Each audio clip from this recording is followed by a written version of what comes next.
पुढचा वर्कआउट आपला स्किपिंग. चल पटकन घे मार. तर चला स्किपिंग मार डेमो करून दाखवतो. जे नवीन आले आपल्या चॅनलवर ते इन इन आउट आउट काय.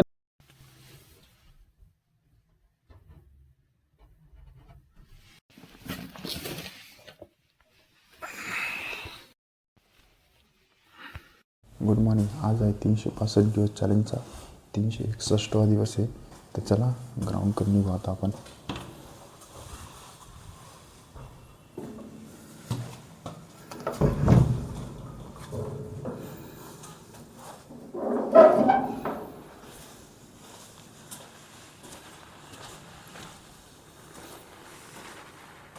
कॉम्पिटिशन बघायचं का?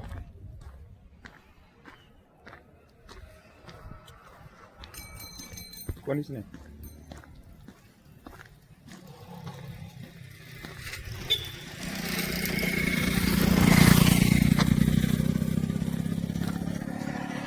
मागे पण कोण नाही, पुढं पण कोण नाही. कॉम्पिटिशनला एकही कॉम्पिटिशन नसतं. थंडी पडली सगळं कॉम्पिटिशन घरी.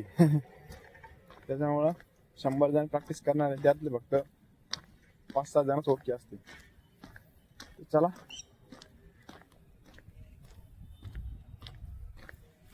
ग्राउंडवर आला होता आपण. तर एक गोष्ट आहे, लय पोरांना प्रॉब्लेम येतो की आमची स्पीड नाही आहे, बाकीच्या पोरांची स्पीड आहे, आमची स्पीड नाही आहे. वर्कआउट एवढं आम्ही बाकीच्या म्हणजे दुसऱ्याचा वर्कआउट बघून आपण खचून जातो. पण एक गोष्ट सांगतो तुम्हाला, दुसऱ्याची कंपॅरिझन करायचं नाही. कारण की एक गोष्ट, सगळ्यात मेन गोष्ट म्हणजे डिसिप्लिन असतो, ते कन्सिस्टन्सी. 2 गोष्टी कंटिन्यू ठेवा तुम्ही. भले स्पीड तुमची स्लो असून द्या, काही प्रॉब्लेम नाही, पण तुम्ही एक ना एक दिवस ती जातात, ती मेन गोष्ट आहे. कारण की वर्कआउट हार्ड कोणी पण करू शकतं, स्पीड कोणी पण घेऊ शकतं काही टाईमापर्यंत, पण कंटिन्यू डिसिप्लिन आणि कन्सिस्टन्सी राहणं सगळ्यात मेन गोष्ट, टास्क आहे, सगळ्यात मोठा टास्क आहे. कारण की पूर्ण फोकस, डेली एकच फोकस कंटिन्यू ठेवणं सगळ्यात मेन गोष्ट आणि हार्ड गोष्ट आहे. तर चला, तर आता विदर काय करू. आज आलो, आजचा वर्कआउट आपल्या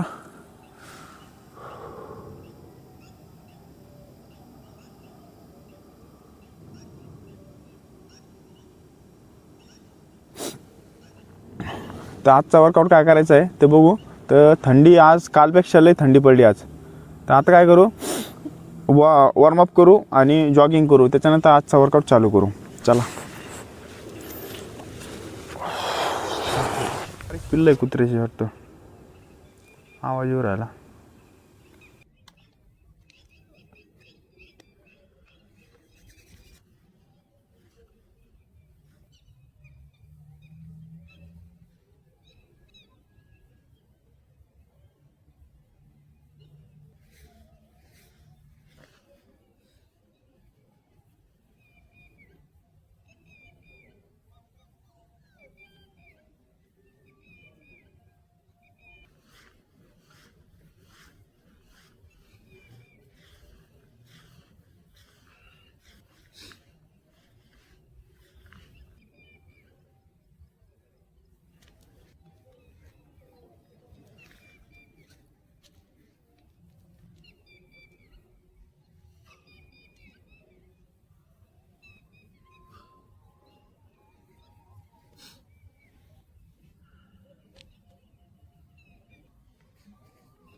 तर चला, वॉर्मअप झाला आपला. बॉडी अर्धी 50% गरम झाली. आता जॉगिंग करून येतो आता.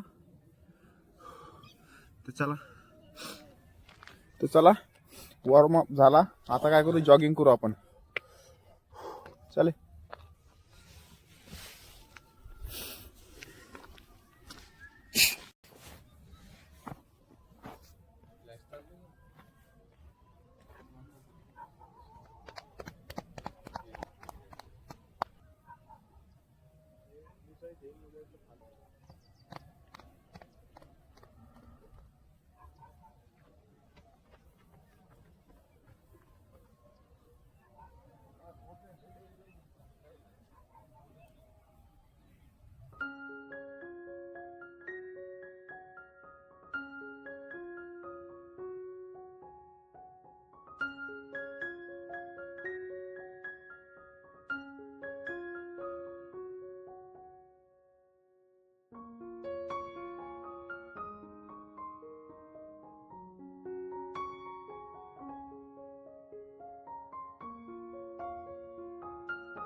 तर आपण नॉर्मल जॉगिंग केली, जॉगिंगने काय होतं बॉडी गरम होऊन जाते आपली.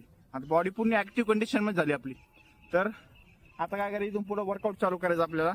तर आजचा वर्कआउट काय आहे ते बघू आपण. पण एवढं आहे, तुम्ही जर आपण जॉगिंग केली, जॉगिंग आहे, तर तुमच्याकडे जर तुम्हाला जर समजा स्प्रिंट मारायची असली तर स्प्रिंट पण मारू शकता तुम्ही. ही गोष्ट नक्की लक्षात ठेवा. तर चला, अप्पर बॉडी पुरी गरम झाली आता. तर चला,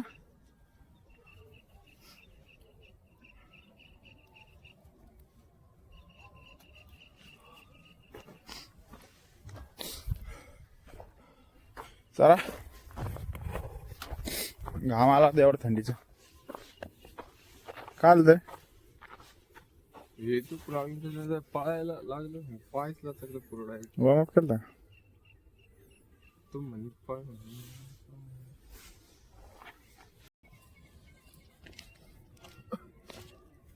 तर चला आता आजच्या वर्कआउटची तयारी करू. चल काढा. भारी दिसू राहिलं त्याला पण, सोल बिल थोडं बस ओके, काल बघितलं. तर चला,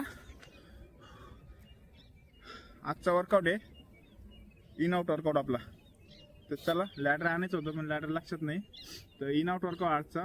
तर चला इन आउट वर्कआउट करू.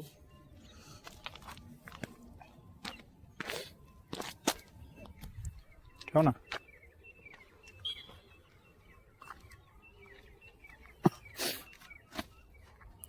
शॉर्ट घातली का? आता आपण काय करणार आहे, इन आउट वर्कआउट करणार आहे. काल आपण लॉंग केलं म्हणजे रनिंग केली, तर इन आउट वर्कआउट आपण इथं करू आज. कारण की खाली सरफेस पण जागा नाही आपल्याला, खाली तर तयार करणं लागेल आपल्याला. का तिकडं मारायचं कुठं आहे का सांगा तिथं? तर तर तिथं मारू आपण. एक गोष्ट आहे, आपण हार्ड सरफेसवर मारलं ना, जास्त काय होतं, जास्त वेळ मारता येत नाही आपल्याला. आणि काय होतं, काप्स मसल दुखते आपली. याने काय शिन पेनवर फटका बसतो. तर काय आहे, सॉफ्ट सरफेसवर मारू आपण, म्हणजे आपलं रेपिटेशन जास्त होते. याच्यावर कमी रेपिटेशन मारता येते, त्याच्यावर रेपिटेशन जास्त होते. आणि तुम्हाला एक सांगतो, जे बिगनर असले त्यांच्यासाठी सगळ्यात बेस्ट एक्सरसाइज आहे. आणि जे रेग्युलर असले त्यांसाठी पण बेस्ट आहे, काय प्रॉब्लेम नाही. तर चला चला, इन आउट वर्कआउट असं करायचं. तुम्हाला एक डेमो करून दाखवतो, जे नवीन आले आपल्या चॅनलवर. ते इन इन आउट आउट. काय करायचं, इनच्या टायमाला पाय जवळ ठेवायचं, आउटच्या टायमाला मागं पाय घ्यायचा. आणि बॉडी या लेवलनी ठेवायचं, बॉडी पुढं मागं पुढं नाही करायची. बॉडी एकाच लेवलला अशी, फक्त पाय मागं पुढं करायचे आपले. याने काय होतं, आपले फूट स्टेप नाही का ते ओके पडते. आणि रनिंगमध्ये वाकडे पाय पडणार नाही तुमचे. चला,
तर आपण इन आउट वर्कआउट हा केला. ह्याने काय होतं, आपले जे काप्स मसल असते ना हे स्ट्रॉंग होते. आणि रनिंग मध्ये काय होतं, जे आपले स्पार्क पॉवर असते ना, इन आउट टॅपिंग करायची, पाय टाकून लवकर उचलायची, ही पण पॉवर इथं वाढती. स्किपिंगनी वाढती, ह्यानी वाढती.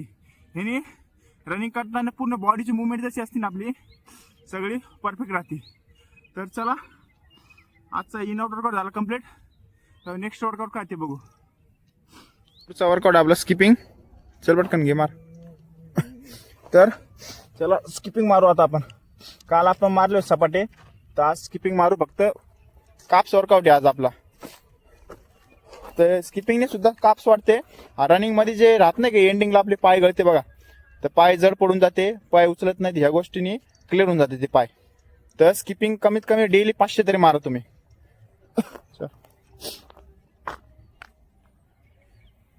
मग डायरेक्ट कन्याकुमारी ते खाली डायरेक्ट की हा त्याच्यात जाणार ती आणि तिला BMW इंजन टाकून देणार आहे. मॉडिफाईड आहे. हा डिफेंडर E7 काही ते मी काय म्हणतो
तर 1000 स्किपिंग कंप्लीट झाल्या आपल्या.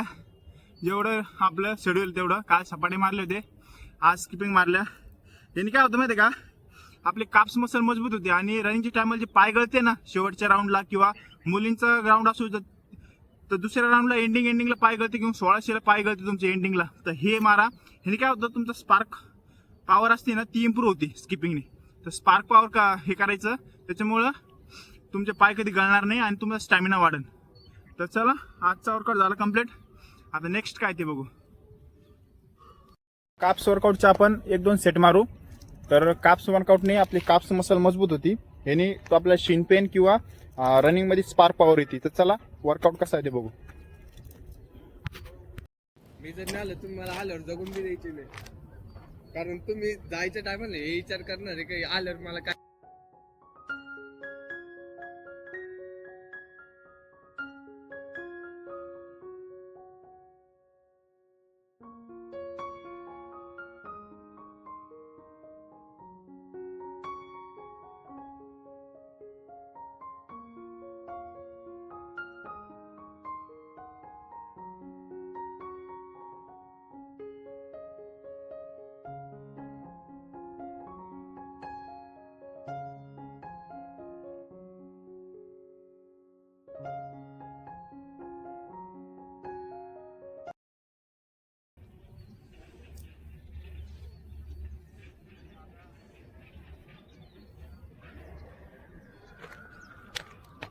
तर काप्स मसल याने मजबूत होती. हे काप्स ह्याच्यावर सगळे रनिंग डिपेंड असते. तर चला, आजचा वर्कआउट झाला कम्प्लीट. आता फुल बॉडी स्ट्रेचिंग करू. चला चला आजचा वर्कआउट झाला कम्प्लीट. आज आपण केलं फक्त काप्स वर्कआउट, काप्सवर. कारण की सगळ्यात मेन म्हणजे रनिंग मध्ये काप्स आहे. काप्स मसल जर ओके असली तुमची, तुम्हाला कधी शिन पेन किंवा इंजरी होणार नाही.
तर चला, आजचा वर्कआउट झाला कम्प्लीट.